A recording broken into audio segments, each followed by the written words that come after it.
यहाँ पे इस वीडियो में हम बात करने वाले हैं इकोलॉजी यूनिट की।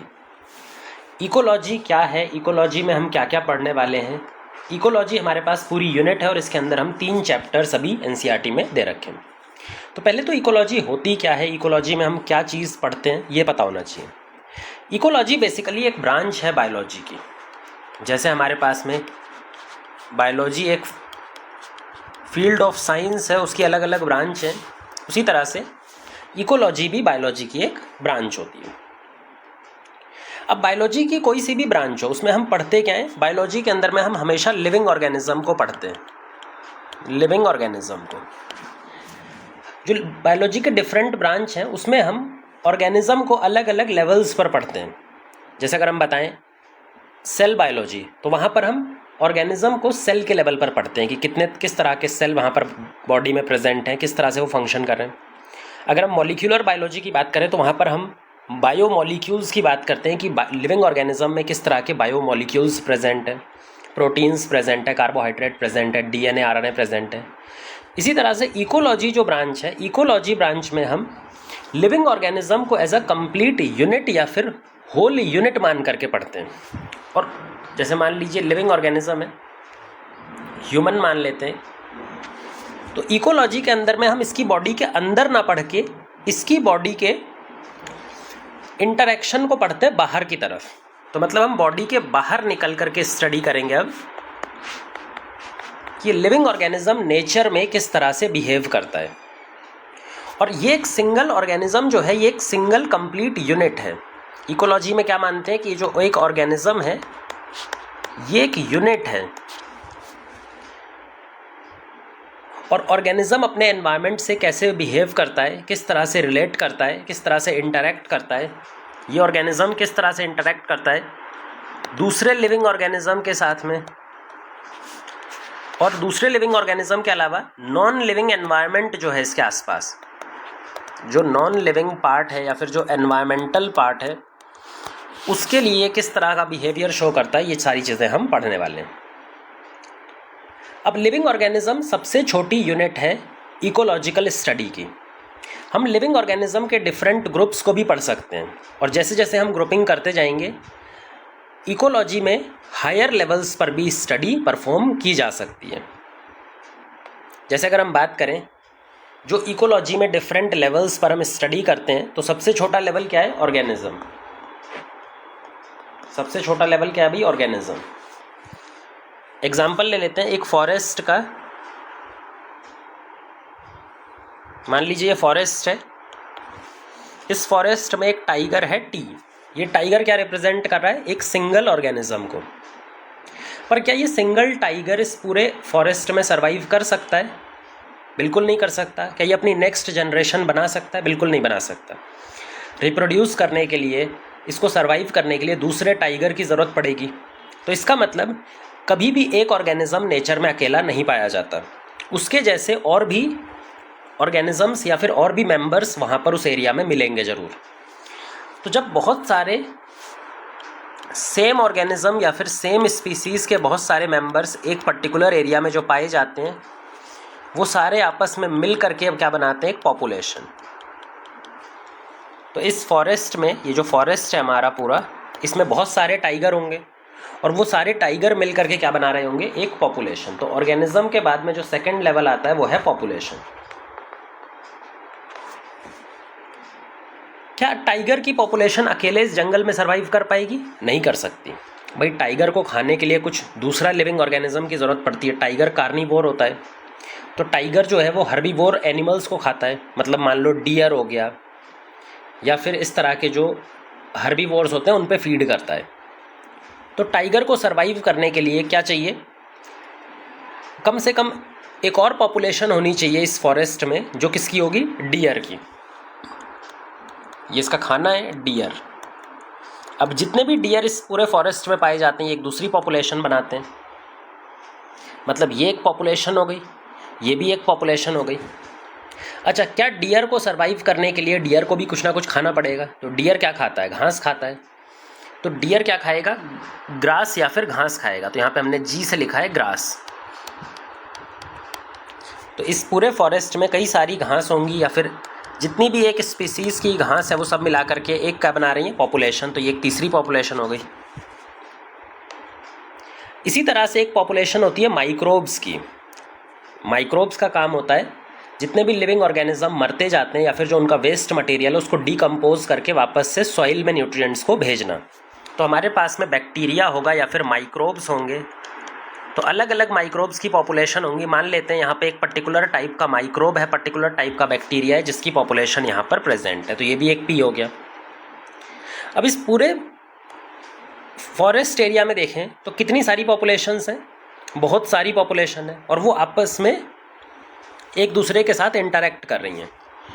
टाइगर को डियर खाता है, मतलब डियर को टाइगर खाता है, ग्रास को डियर खाता है। और इसके अलावा जो डीकम्पोजिशन होता है, मरने के बाद जो डीकम्पोजिशन होता है या फिर जो वेस्ट मटेरियल का डीकम्पोजिशन होता है, चाहे हम टाइगर की बात करें, डियर की बात करें, ग्रास की बात करें, तो डीकम्पोजिशन हमेशा माइक्रोब की मदद से हो रहा होता है। तो ये सारी पॉपुलेशन आपस में इंटरेक्ट कर रही होती हैं।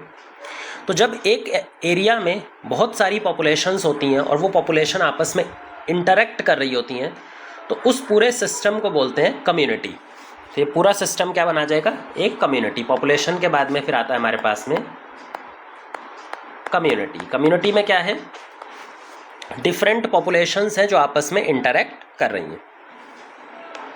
क्या ये कम्युनिटी इंडिपेंडेंटली सर्वाइव कर सकती है? क्या ये कम्युनिटी जो पॉपुलेशन है डिफरेंट लिविंग ऑर्गेनिजम्स की सिर्फ इन्हीं की मदद से सर्वाइव कर सकती है, इन्हीं की मदद से एग्जिस्ट कर सकती है, या फिर इसे किसी और चीज़ की भी ज़रूरत होगी?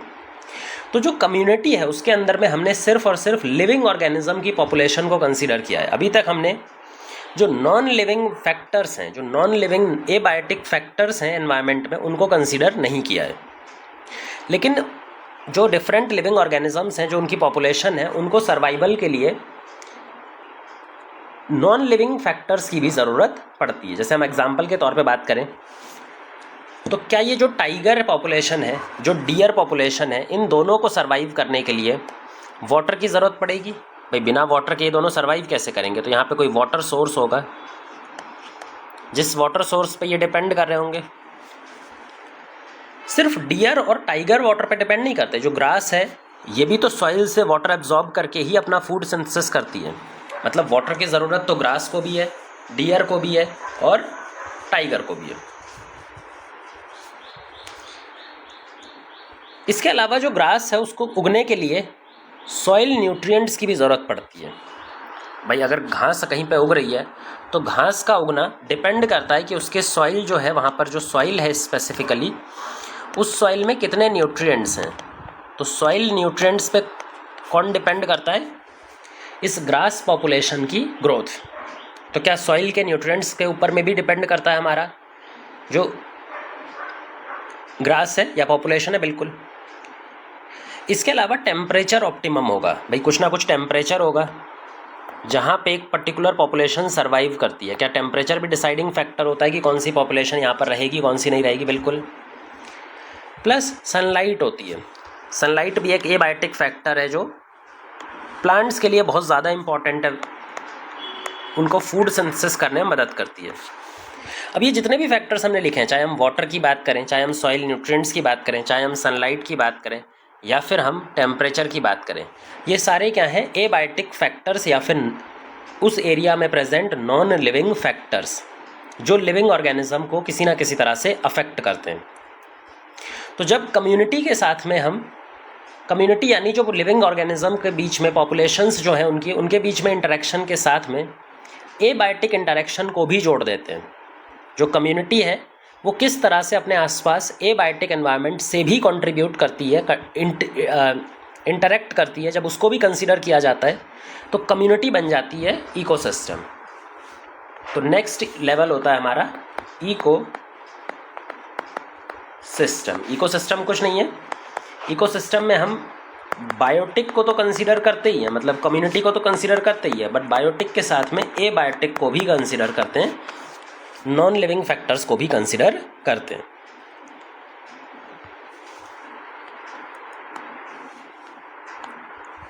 इकोसिस्टम के बाद में आता है बायोम। अब ये बायोम क्या है और ये किस तरह से इकोसिस्टम से अलग है? भाई इकोसिस्टम का जो होता है वो एक फिक्स्ड एरिया का या फिर एक फिक्स्ड रीजन को बुलाया जाता है। मान लीजिए एक फॉरेस्ट है, एक पर्टिकुलर तरह का फॉरेस्ट है, इस फॉरेस्ट को क्या बुलाया जाएगा? इकोसिस्टम। लेकिन अगर हम सेम टाइप का फॉरेस्ट ओवरऑल वर्ल्ड पढ़ें, धरती पर जितने भी फॉरेस्ट इस पर्टिकुलर टाइप के हैं, अगर हम उनको एक साथ पढ़ते हैं तो वहाँ पर एनवायरमेंटल कंडीशन बिल्कुल सेम होती हैं या फिर मैच करती हैं एक दूसरे से, और एनवायरमेंटल कंडीशन की वजह से प्लांट लाइफ और एनिमल लाइफ भी मैच करती है। तो जब हम वर्ल्ड लेवल पर इकोसिस्टम को पढ़ते हैं तो वही बन जाता है बायोम। तो बायोम कुछ नहीं है, बायोम क्या है? बेसिकली वर्ल्ड लेवल पर इकोसिस्टम। जब हम पूरे वर्ल्ड पर एक सिंगल टाइप के इकोसिस्टम को एक साथ पढ़ेंगे तो वो बायोम बन जाएगा। जैसे यहाँ पर देखो, हमारे पास में मान लो इंडिया में एक डेजर्ट है। इंडिया के पास क्या है? एक डेजर्ट। ये डेजर्ट क्या है? एक इकोसिस्टम, क्योंकि इसका रीजन फिक्स्ड है। बट क्या धरती पर सिर्फ एक ही डेजर्ट है या बहुत सारे डेजर्ट है? धरती पर बहुत सारे डेजर्ट है। एक सहारा डेजर्ट है अफ्रीका में, ऑस्ट्रेलिया में डेजर्ट है, अमेरिका में डेजर्ट है। तो जब हम सिंपल डेजर्ट की बात करते हैं, हम किसी स्पेसिफिक डेजर्ट को ना बता करके हम बोलते हैं जनरल डेजर्ट, जिसमें हम ये भी कंसीडर करते हैं, ये वाला डेजर्ट भी कंसीडर करते हैं, ये वाला भी और ये वाला भी। मतलब धरती पर मौजूद हर एक डेजर्ट को जब हम कंसीडर करके एक सिंगल डेजर्ट का टर्म बोलते हैं तो उसका मतलब होता है बायोम, क्योंकि बायोम मतलब इकोसिस्टम को जब हम वर्ल्ड लेवल पर पढ़ेंगे। अब सारे इकोसिस्टम को एक बायोम में क्यों रखते हैं? क्योंकि इनकी एनवायरमेंटल कंडीशन सेम है। जैसे ही हमने बोला डेजर्ट, तो डेजर्ट से आपको इतना तो समझ में आ गया होगा कि यहाँ पर जो रेनफॉल है वो कम होता है और जो टेम्परेचर होगा वो ज़्यादा होगा। मतलब रेनफॉल कम और टेम्परेचर ज़्यादा। इन दो कंडीशंस की वजह से, क्योंकि हर एक डेजर्ट में रेनफॉल कम होता है, टेम्परेचर ज़्यादा होता है, तो जो प्लांट लाइफ पाई जाती है डिफरेंट मतलब बायोम के अंदर में, एक सिंगल बायोम के अंदर, वो चाहे कहीं पर भी पाया जाए अर्थ में, तो वहाँ पर जो प्लांट लाइफ होती है वो बिल्कुल मैच करती है, एक दूसरे से सिमिलर टाइप की होती है। तो क्योंकि एनवायरमेंटल कंडीशन मैच कर रही हैं तो यहाँ पे प्लांट लाइफ, जिसको हम फ्लोरा बोलते हैं, वो भी मैच करता है। और प्लांट किस तरह के एक पर्टिकुलर एरिया में ग्रो करते हैं वही डिसाइड करता है कि उस एरिया में एनिमल लाइफ या फिर फौना कैसा होगा। तो जो उस एरिया में फौना मिलता है, एनिमल लाइफ मिलती है, वो भी सिमिलर टाइप की होती है। तो एक बायोम में एनवायरमेंटल कंडीशन भी मैच करती है, प्लांट लाइफ भी मैच करती है और एनिमल लाइफ भी मैच करती है। बहुत इंपॉर्टेंट तरह के बायोम्स हमारी धरती पर प्रेजेंट हैं, जिसमें से कुछ अगर हम बताएं तो डेजर्ट एक बायोम है, ट्रॉपिकल रेन फॉरेस्ट एक बायोम है। जितने भी ट्रॉपिकल रेन फॉरेस्ट अर्थ पे प्रेजेंट हैं वो सबको मिला करके एक बायोम बनता है। टेम्परेट फॉरेस्ट एक बायोम है। तो बायोम बहुत सारे हो सकते हैं, बायोम बहुत सारे हो सकते हैं। बायोम एक्वेटिक भी हो सकते हैं, टेरेस्ट्रियल भी हो सकते हैं। मतलब एक्वेटिक बायोम्स जिसमें हम एस्चुरीज वगैरह को रखते हैं, ओशन वगैरह को रखते हैं, तो ये एक्वेटिक बायोम्स हैं। इसके अलावा बायोम्स टेरेस्ट्रियल भी हो सकते हैं।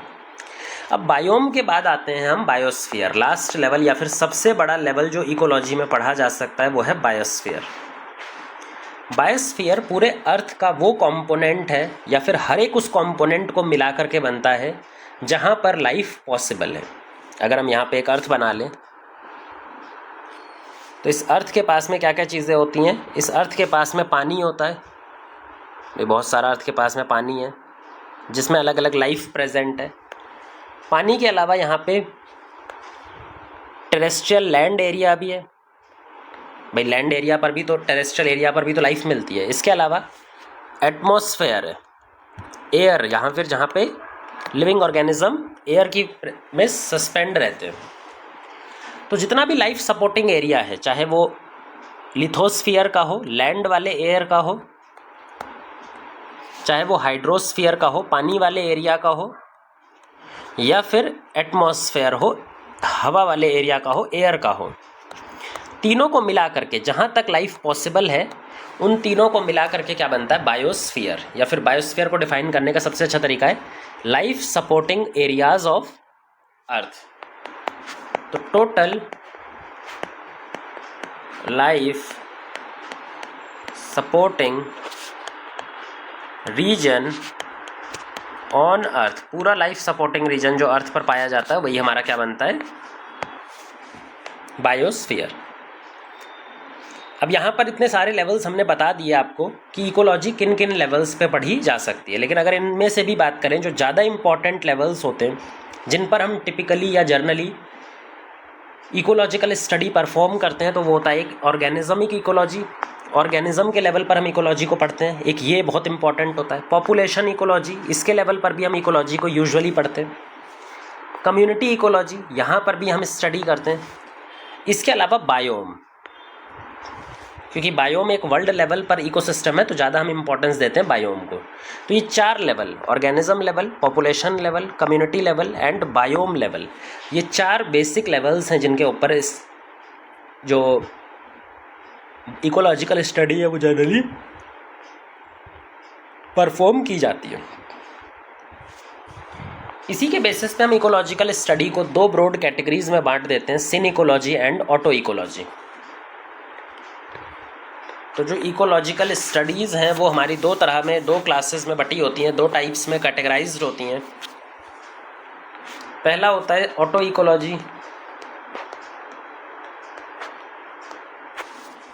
और दूसरा होता है सिन इकोलॉजी।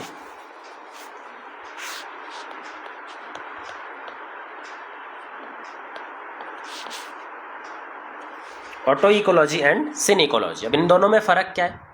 ऑटो इकोलॉजी एक सिंगल ऑर्गेनिज्म या फिर एक सिंगल पॉपुलेशन की इकोलॉजिकल इंटरेक्शन को स्टडी करता है। यहाँ पे हम क्या पढ़ते हैं, या तो हम यहाँ पे एक सिंगल लिविंग ऑर्गेनिज्म के इकोलॉजिकल इंटरेक्शन को पढ़ेंगे और किसी सिंगल पॉपुलेशन को पढ़ेंगे। एक सिंगल ऑर्गेनिज्म को पढ़ो या फिर एक सिंगल पॉपुलेशन को पढ़ो। तो यहाँ पे हम एक ऑर्गेनिज्म कैसे अपने एनवायरनमेंट से इंटरेक्ट करता है या फिर एक पॉपुलेशन कैसे आपस में इंटरेक्ट करती है और अपने एनवायरनमेंट से इंटरेक्ट करती है, इसको पढ़ा जाता है इकोलॉजी, ऑटो इकोलॉजी में। सिन इकोलॉजी के अंदर में हम सिंगल पॉपुलेशन से आगे लेवल पर पढ़ते हैं, मतलब हम मल्टीपल पॉपुलेशंस को एक साथ यहाँ पे पढ़ने वाले हैं। तो सिन इकोलॉजी में हम क्या पढ़ते हैं कि मल्टीपल पॉपुलेशंस जो हैं, जो अलग अलग तरह की डिफरेंट पॉपुलेशन हैं, वो किस तरह से अपने एनवायरनमेंट से इंटरेक्ट करती हैं। तो यहाँ पे हम मल्टीपल पॉपुलेशंस को एक साथ पढ़ रहे होते हैं, क्योंकि यहाँ पर एक से ज़्यादा पॉपुलेशन को पढ़ते हैं, तो इसीलिए सिन इकोलॉजी को हम कम्युनिटी इकोलॉजी भी बोलते हैं, क्योंकि बहुत सारी पॉपुलेशन मिल करके एक कम्युनिटी का फॉर्मेशन करते हैं, तो सिन इकोलॉजी को कम्युनिटी इकोलॉजी भी बुलाया जाता है। जो ये चैप्टर है हमारा ऑर्गेनिज्म एंड पॉपुलेशन, उसके अंदर में हम ऑर्गेनिज्मिक इकोलॉजी पढ़ेंगे, पॉपुलेशन इकोलॉजी पढ़ेंगे, फिर उसके बाद में नेक्स्ट चैप्टर के अंदर में हम आगे जो इकोलॉजी के टर्म्स हैं वो क्लियर करते हुए जाएंगे। स्टार्ट करेंगे हम सबसे पहले लेवल से, ऑर्गेनिज्मिक इकोलॉजी। तो पहला इकोलॉजिकल लेवल क्या होता है? ऑर्गेनिज्म के लेवल पर इकोलॉजी, जिसको हम ऑर्गेनिज्मिक इकोलॉजी भी बोलते हैं। अब जो ऑर्गेनिज्मिक इकोलॉजी है वहाँ पर एक सिंगल लिविंग ऑर्गेनिज्म है और उस लिविंग ऑर्गेनिज्म को एज अ यूनिट मान के वो किस तरह से अपने आसपास के सराउंडिंग में इंटरेक्ट करता है, वहाँ पर अपने आप को अडेप्ट करता है, उसको बुलाया जाता है ऑर्गेनिज्मिक इकोलॉजी। जैसे मान लीजिए यहाँ पर एक पर्टिकुलर एरिया है, कोई डेजर्ट है, तो उस डेजर्ट के अंदर में एक प्लांट पाया जाता है। तो ये एक सिंगल प्लांट है जो इस डेजर्ट में हम स्टडी कर रहे हैं। तो अब ऑर्गेनिज्मिक इकोलॉजी में हम एक्चुअल में क्या पढ़ते हैं कि ये प्लांट अपने अंदर में क्या चेंजेस लेकर के आया है ताकि ये इस पर्टिकुलर हैबिटाट में, पर्टिकुलर एरिया में बेटर अडेप्ट कर सके, बेटर सर्वाइव कर सके। अपने अंदर में क्या मॉडिफिकेशंस लेकर के आता है, क्या अडेप्टेशंस लेकर के आता है जो इसको अलाउ करती हैं कि वो इस डेजर्ट में ज़्यादा अच्छे से सर्वाइव कर सके। या फिर ये भी बोल सकते हो कि ऑर्गेनिज्म अपने एनवायरनमेंट के हिसाब से अपने अंदर जो चेंजेस लाता है वही हम पढ़ते हैं ऑर्गेनिज्मिक इकोलॉजी में। जैसे अगर हम इस प्लांट की बात करें तो ऑर्गेनिज्मिक इकोलॉजी में हम क्या पढ़ेंगे कि इस प्लांट के अंदर रेट ऑफ ट्रांसपिरेशन कम होना चाहिए। भाई अगर डेजर्ट है तो डेजर्ट में वाटर की क्या होती है, स्कार्सिटी, वाटर कम होता है। अगर वाटर कम है तो ये वाटर के लॉस को प्रिवेंट करने वाले अपने अंदर अडेप्टेशन मॉडिफाई करेगा। अच्छा, टेम्परेचर जो डेजर्ट का होता है वो हमेशा ज़्यादा होता है, तो प्लांट अपने अंदर कुछ ऐसी अडेप्टेशन लेकर के आएगा ताकि वो इस हायर टेम्परेचर में भी अपने लाइफ एक्टिविटीज़ को परफॉर्म करा सकें। तो ऑर्गेनिज्मिक इकोलॉजी जो है ये बेसिकली किस पे बेस है, physiological response of organism towards that area. Physiological response, एक ऑर्गेनिज्म अपने आसपास एनवायरनमेंट के साथ किस तरह से अपनी फिजियोलॉजी में मॉडिफिकेशन करता है, फिजियोलॉजिकल रिस्पॉन्स देता है ताकि वो बेटर अडेप्ट कर सके उस एरिया को। टू अडेप्ट, जितना अच्छे से अडेप्ट करेगा उतना अच्छा वहाँ पे सर्वाइव कर सकता है, उसका chances of survival and multiplication बढ़ेगा। क्योंकि ऑर्गेनिज्मिक इकोलॉजी पूरी तरह से अडेप्टेशन पर बेस्ड है, इसीलिए हम ऑर्गेनिज्मिक इकोलॉजी को फिजियोलॉजिकल इकोलॉजी भी बोलते हैं। ऑर्गेनिज्मिक इकोलॉजी का जो दूसरा नाम है वो क्या है, फिजियोलॉजिकल इकोलॉजी। इसका एक और बहुत अच्छा एग्जाम्पल है जो ह्यूमंस से रिलेटेड है, तो ये उसमें आपको समझ भी आएगा। आप मान लीजिए प्लेन एरिया में रहते हैं, ये हमारा प्लेन एरिया है, कोई दिल्ली का बंदा है, कोई मुंबई का बंदा है जो कि प्लेन एरिया में पाया जाता है। वो किसी दिन डिसाइड करता है किसी माउंटेन एरिया में जाने का जहाँ पे ऑल्टीट्यूड हायर साइड पे है, जहाँ पे जो हाइट है माउंटेन की वो हायर साइड पे है।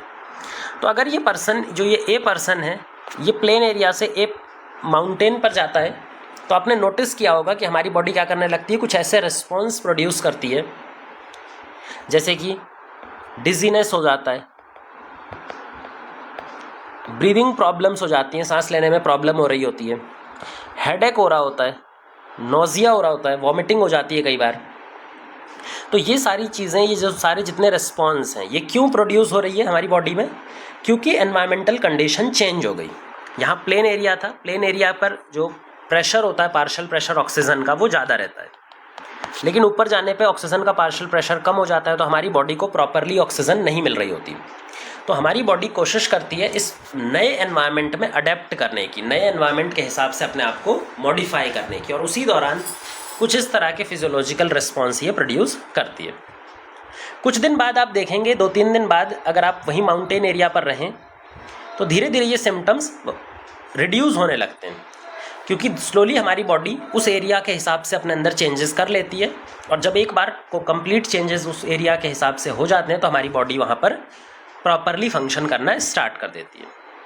जैसे अगर हम इसी केस की बात करें तो किस तरह के फिजियोलॉजिकल रिस्पॉन्स यहाँ पर दिखाई देते हैं, हमारी बॉडी ब्लड प्रोडक्शन को इंक्रीज़ कर देती है। भाई पार्शियल प्रेशर ऑक्सीजन का तो कम है, तो कम ऑक्सीजन को ट्रांसपोर्ट करने के लिए अगर हमारे पास बहुत सारे आरबीसी होंगे तो ज़्यादा से ज़्यादा ऑक्सीजन जल्दी ट्रांसफ़र हो पाएगा, और उसकी वजह से अल्टीमेटली क्या होगा कि ऑक्सीजन की जो डेफिशिएंसी थी, ऑक्सीजन के प्रेशर कम होने की वजह से वो बैलेंस हो जाएगी हमारे higher level of blood production से। इसके अलावा जो ब्लड बाइंडिंग एफिशिएंसी होगी ऑक्सीजन की, वो भी रिड्यूस हो जाएगी। भाई जल्दी से ऑक्सीजन आएगी और हमारे टिश्यू में जाकर के उसको जल्दी से रिलीज़ करना है, तो जितनी जल्दी ऑक्सीजन रिलीज़ होगा टिश्यू में जाकर के उतना बेटर है इस नई कंडीशन में। तो इस तरह के भी चेंजेस हमें दिखाई पड़ते हैं। तो यहाँ पर आप देख ही रहे हैं कि एनवायरनमेंट चेंज होने पे हमारी बॉडी फिजियोलॉजिकल रिस्पॉन्स देती है, और उसी को बोलते हैं फिजियोलॉजिकल इकोलॉजी या फिर ऑर्गेनिज्मिक इकोलॉजी। अब ऑर्गेनिज्मिक इकोलॉजी के बेसिस पे हम लिविंग ऑर्गेनिज्म को, एक लिविंग ऑर्गेनिज्म अपने एनवायरनमेंट पे किस तरह का रिस्पॉन्स प्रोड्यूस करता है उसके हिसाब से डिवाइड कर सकते हैं 3 मेजर टाइप्स में, regulators, conformers and partial regulators. तो किस तरह का ऑर्गेनिज्मिक इकोलॉजी है या फिर किस तरह का एक पर्टिकुलर ऑर्गेनिज्म अपने एनवायरनमेंट में रिस्पॉन्स प्रोड्यूस कर रहा है, उसके बेसिस पे 3 तरह के ऑर्गेनिजम्स को क्लासिफाई किया जा सकता है। एक होते हैं रेगुलेटर्स, एक होते हैं पार्शियल रेगुलेटर्स, और एक होते हैं कन्फर्मर्स।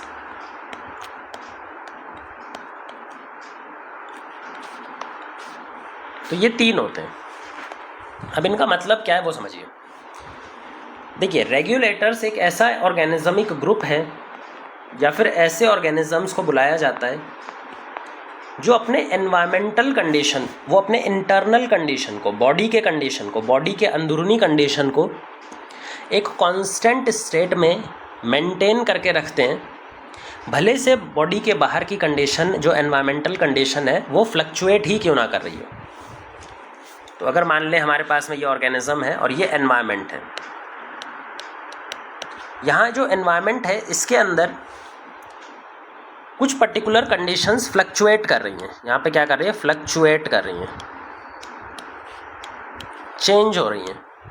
लेकिन उसके बाद भी जो इंटरनल एनवायरनमेंट है, जो बॉडी का इंटरनल एनवायरनमेंट है, बॉडी का इंटरनल मेटाबॉलिज्म है, उसको वो एक कांस्टेंट लेवल पर ही रखे, उसको चेंज ना होने दे, भले से एनवायरनमेंट के अंदर फ्लक्चुएशन आ रही है उसके बाद भी। तो एनवायरमेंटल कंडीशन कैसी, इंटरनल कंडीशन कैसी होनी चाहिए? कांस्टेंट, चाहे एक्सटर्नल कंडीशन चेंज हो या ना चेंज हो। तो जो भी ऑर्गेनिज्म इस चीज़ को परफॉर्म कर सकते हैं उन्हीं को क्या बुलाया जाता है? उन्हीं को बुलाया जाता है रेगुलेटर्स। तो ऐसे ऑर्गेनिजम्स को हम बुलाते हैं रेगुलेटर्स। अब रेगुलेटर्स जितने भी ऑर्गेनिजम्स होते हैं वो बहुत ज़्यादा एनर्जी यूज़ करते हैं, बहुत ज़्यादा एनर्जी का इस्तेमाल करना होता है ताकि आप इंटरनल कंडीशन को कांस्टेंट रेट पर मेंटेन कर सको। तो वैसे तो ये एनर्जेटिकली बहुत एक्सपेंसिव है। अगर किसी लिविंग ऑर्गेनिज्म के लिए बात करें तो एनर्जी के हिसाब से ये बहुत एक्सपेंसिव मेथड है, बट इसका फ़ायदा मिलता है अडेप्टेशन में। भाई अगर रेगुलेटर होगा तो वो बेटर अडेप्टेशन कर पाता है, वो बहुत ज़्यादा एरिया को ऑक्यूपाई कर सकता है, अलग अलग फ्लक्चुएशन वाली एरियाज़ को भी ऑक्यूपाई कर सकता है। जैसा इसमें सबसे कॉमन एग्जांपल है थर्मो रेगुलेशन का। हमारे पास में होता है थर्मो रेगुलेशन। थर्मो रेगुलेशन यानी बॉडी का जो इंटरनल टेम्परेचर है उसका रेगुलेशन। बहुत सारे ऐसे ऑर्गेनिजम्स होते हैं जिसमें सबसे इम्पॉर्टेंट है मैमल्स। बर्ड्स भी इसी कैटेगरी में आती हैं। तो जो मैमल्स और बर्ड्स होती हैं वो अपनी बॉडी का इंटरनल टेम्परेचर ऑल्टर कांस्टेंट रख सकते हैं, उसको सेम रख सकते हैं, भले से बाहर की कंडीशंस चेंज भी हो रही हों। तो बॉडी के इंटरनल टेम्परेचर को मेंटेन करते हैं, चाहे तो हमारा बाहर का टेम्परेचर बढ़ रहा हो या फिर बाहर का टेम्परेचर कम हो रहा हो। अब क्योंकि इन दोनों के पास में ये कैपेबिलिटी या पर्टिकुलरली मैमल्स के पास में, तो मैमल्स ऐसे एरियाज़ को ऑक्यूपाई कर सकते हैं अर्थ में जहाँ का टेम्परेचर बहुत ज़्यादा भी वेरिएट कर रहा होता है। कहीं बहुत ठंडी एरियाज़ हैं वहाँ पर भी मैमल्स आपको मिल जाएंगे, कहीं पर बहुत गर्म एरियाज़ हैं वहाँ पर भी मैमल्स आपको देखने को मिल जाएंगे। और ये टेम्परेचर रेंज को भी सर्वाइव कर सकते हैं। मतलब अगर टेम्परेचर फ्लक्चुएट कर रहा है ओवर द ईयर, गर्म और ठंडा भी रहता है एक बड़े रेंज में, तो उस एरिया में भी ईजिली हमारे रेगुलेटर्स देखने को मिलते हैं। जैसे अगर हम ह्यूमंस की ही बात करें तो ह्यूमंस आपको कहाँ देखने को मिलते हैं? अगर हम ओरिजिनल ह्यूमन पॉपुलेशन की बात कर रहे हैं, पुराने टाइम के, आज से 10-20 हज़ार साल पुराने टाइम की बात करें, तो उस टाइम भी ह्यूमंस अफ्रीका में भी मिलते थे गर्म एरियाज़ में, साइबेरिया में भी मिलते थे ठंडे एरियाज़ में। तो उस टाइम पर भी जो मैमल्स हैं वो पूरे डिस्ट्रीब्यूटेड दिखाई पड़ते हैं। वहीं पर अगर दूसरी तरफ हम बात करें ऐसे ऑर्गेनिजम्स जो थर्मो रेगुलेशन नहीं कर सकते, ज़्यादातर ऑर्गेनिजम्स थर्मो रेगुलेशन करने में कैपेबल नहीं हैं। पर्टिकुलरली जो मैमल्स के अलावा जितने भी एनिमल्स होते हैं, तो ज़्यादातर जो एनिमल्स होते हैं मैमल्स के अलावा और बर्ड्स के अलावा वो थर्मो रेगुलेशन नहीं कर सकते। इसके अलावा प्लांट भी थर्मो रेगुलेशन नहीं कर पाता, कोई भी plant. All plants are unable to thermoregulate, मतलब अपना इंटरनल बॉडी टेम्परेचर वो मेंटेन नहीं कर पाते। अगर बाहर का चेंज होगा तो उनके अंदर में भी चेंज दिखाई पड़ेगा ही, सेम उसी तरह का चेंज उनकी बॉडी के इंटरनल कंडीशन में भी देखने को मिलता है।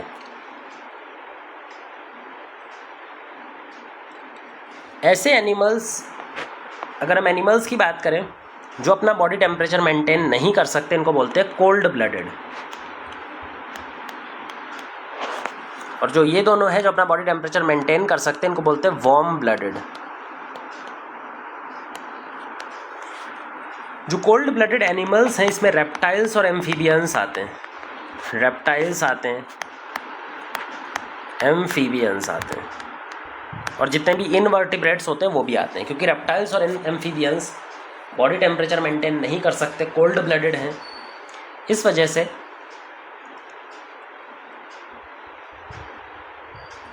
जो इनका डिस्ट्रीब्यूशन होता है वो अर्थ पर लिमिटेड एरियाज़ में होता है। कुछ एरियाज़ में होता है जहाँ का टेम्परेचर उनके बॉडी के टेम्परेचर के हिसाब से होगा, बस वहीं पर वो देखने को मिलते हैं, पूरे अर्थ पे देखने को नहीं मिलते। तो ये हो गई बात रेगुलेटर्स की।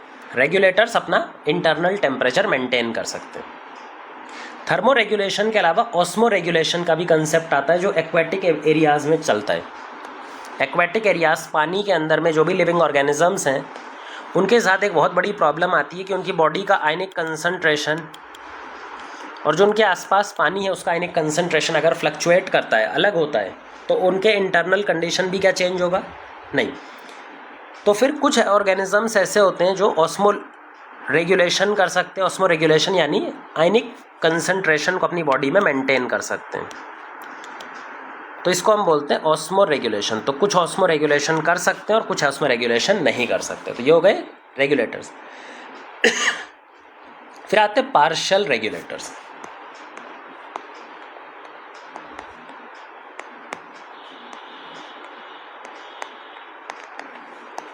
रेगुलेशन करना एनर्जेटिकली बहुत अनफेवरेबल सिचुएशन है, एनर्जेटिकली बहुत अनफेवरेबल तरीका है। बहुत ज़्यादा एनर्जी लगती है आपको अपनी बॉडी का टेम्परेचर मेंटेन करने में, बॉडी की आयनिक कंसंट्रेशन को मेंटेन करने में।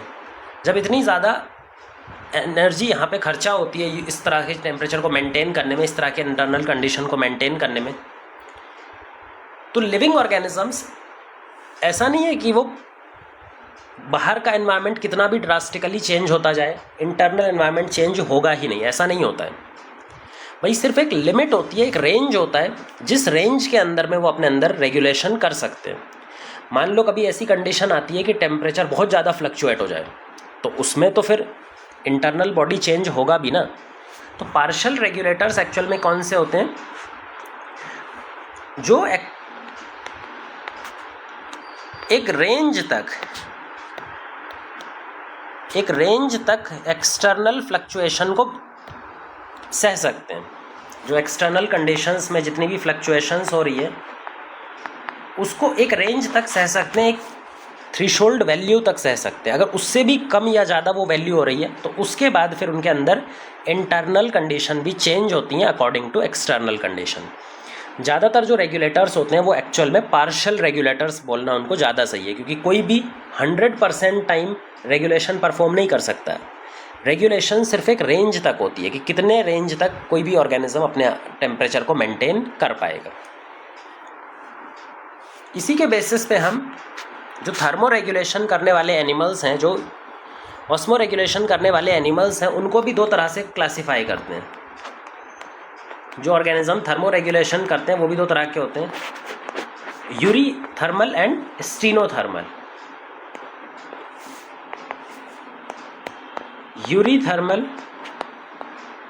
ऑर्गेनिजम्स और स्टीनोथर्मल। यूरीथर्मल होते हैं जो बड़ी रेंज ऑफ फ्लक्चुएशंस को सह सकते हैं। अगर टेम्परेचर बहुत ज़्यादा भी फ्लक्चुएट कर रहा है या फिर जो फ्लक्चुएशन की रेंज है वो लार्ज है, उस लार्ज रेंज ऑफ फ्लक्चुएशन को भी वो सह सकता है, बैलेंस कर सकता है, बड़े रेंज ऑफ टेम्परेचर के चेंजेस को भी एक्सेप्ट कर सकता है।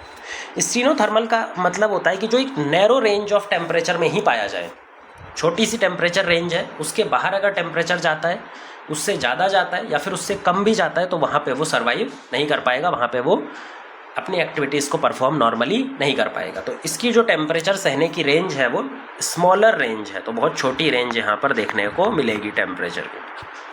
जैसे हमने टेम्परेचर की बात की है, सेम हम ऑस्मो रेगुलेशन में भी बात कर सकते हैं। जिसमें हमारा यूरी हेलाइन और स्टीनो हेलाइन आता है। जैसे पहले ही हमने यूरी और स्टीनो का मतलब समझ लिया है। यूरी हेलाइन का मतलब है अगर तो एक ऐसी फिश है या फिर एक ऐसा एक्वेटिक एनिमल है जो बहुत लंबी रेंज ऑफ या बहुत वेरिएशन सह सकता है सॉल्ट कंसंट्रेशन में, साफ़ पानी में भी रह सकता है, मीठे पानी में भी रह सकता है जिसमें सॉल्ट कंसंट्रेशन कम है, और बहुत हाई सॉल्ट कंसंट्रेशन वाले पानी में भी सर्वाइव कर सकता है। जबकि स्टीनो हेलाइन ऐसा ऑर्गेनिज्म, एक्वेटिक ऑर्गेनिज्म जो या तो हायर सॉल्ट कंसंट्रेशन में पाया जाएगा या तो लोअर सॉल्ट कंसंट्रेशन में पाया जाएगा, पर अगर सॉल्ट कंसंट्रेशन एक्सटर्नल एनवायरनमेंट की चेंज होती है बहुत ज़्यादा तो फिर वो वहाँ पर सर्वाइव नहीं कर पाएगा। तो इसको बोलते हैं स्टीनो हेलाइन जो छोटी रेंज ऑफ टेम्परेचर को सह सकता है, और यूरी हेलाइन जो बड़ी रेंज ऑफ सॉल्ट कंसंट्रेशन में चेंजेस को भी सह सकता है। लास्ट ऑर्गेनिज्म होता है कन्फर्मर्स। तो तीसरे टाइप का जो हमने क्लासिफिकेशन किया था वो था कन्फर्मर्स। अब कन्फर्मर्स क्या हैं? कन्फर्मर्स ऐसे ऑर्गेनिजम्स हैं जो रेगुलेशन करने की जितने भी एनर्जी वेस्ट होती है उसको करने के लिए उनके पास में एनर्जी डोनेट करने की कैपेसिटी नहीं है।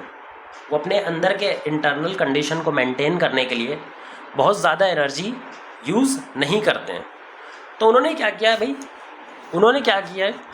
उन्होंने बोला है कि भाई जब बाहर की कंडीशन चेंज होंगी तो हमारे इंटरनल कंडीशन भी चेंज होंगी। तो यहाँ पर जो इंटरनल कंडीशंस होती हैं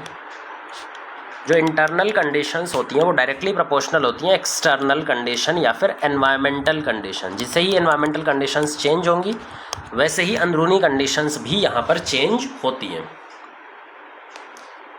ज़्यादातर ऑर्गेनिजम्स कन्फर्मर्स की तरह ही बिहेव करते हैं, क्योंकि कन्फर्मर्स की तरह बिहेव करने में आपको एनर्जी कम यूज़ करनी पड़ेगी। अब अगर इसका ग्राफ बनाएं हम इन तीनों का जो ग्राफ बनता है वो कुछ इस तरह का बनता है। यहाँ पे इंटरनल कंडीशन है, इस तरफ एक्सटर्नल कंडीशन है।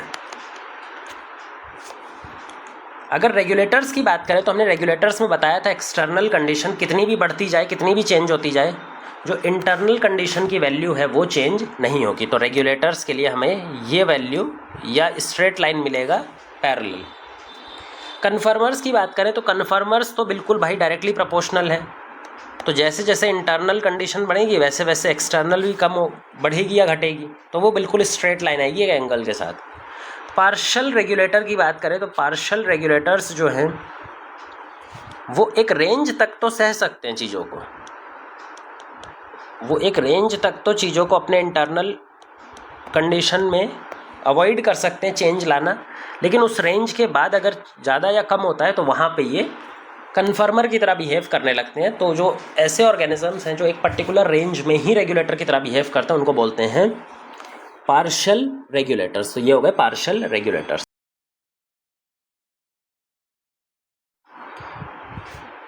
इसके अलावा कुछ और अल्टरनेटिव्स भी होते हैं। अगर जो हमारे पास में कुछ ऐसी सिचुएशन है जहाँ पे बहुत एक्सट्रीम कंडीशन आ रही है बट वो एक्सट्रीम सिचुएशन कुछ छोटे टाइम के लिए रहती है, तो जो ऑर्गेनिजम्स हैं वो दो और मेथड्स का इस्तेमाल करते हैं, माइग्रेट एंड सस्पेंड।